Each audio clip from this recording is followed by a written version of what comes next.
Definition of koan, a paradox to be meditated upon that is used to train Zen Buddhist monks to abandon ultimate dependence on reason, and to force them into gaining sudden intuitive enlightenment. Presented as either a riddle or tale, the koan is instrumental to the Zen student's path to enlightenment. By opening and freeing the mind from both outer and inner restrictions, the empty mind of the Zen student is more open to insight and realization that could be achieved in no other way. As artists and creative people, we need the benefit of an empty mind as well. Our own creative insights and realizations become more tangible and workable when we clear away the clutter of fear, negativity, apathy, and all other potentially destructive restrictions that we may have placed in our lives. Koan Kreativity seeks to combine the ancient teaching of Zen masters with other creative insights to aid us in our artistic and creative endeavors.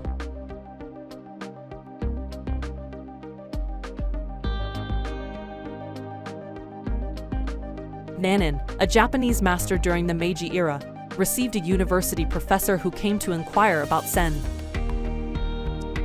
Nanin served tea. He poured his visitor's cup full, and then kept on pouring.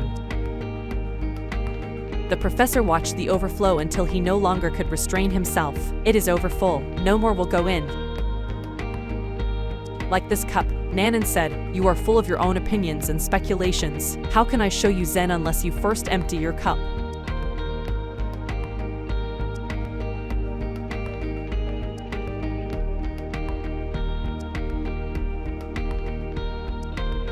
As artists and creative beings, there are times when we can become full of ourselves. We can forget that the creative process is one in which we're asked to keep ourselves empty so that we can be filled over and over again by our muse.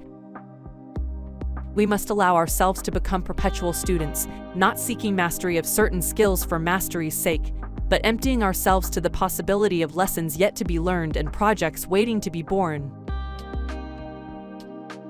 I know a filmmaker who rarely picked up a camera. It was far more important for him to keep his cup full by cramming it with books, lectures, and videos on the techniques of filmmaking. How could he truly be a filmmaker without knowing the rule of threes? How could he call himself a filmmaker without viewing the entire film collection of David Lynch, or Stanley Kubrick, or Jean-Luc Godard, or Alfred Hitchcock?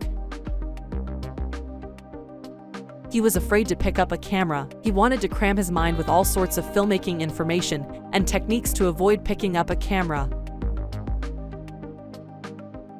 As any Zen master will tell us, we learn Zen by doing Zen. As any poet will tell us, we learn how to write poetry by writing poetry. As any filmmaker will tell us, we learn how to make movies by making movies. This is not to say that learning is not important. Rather, learning, coupled with doing, leads us out of ourselves and into our work. We simply empty ourselves to do our work, because the work is all that there is.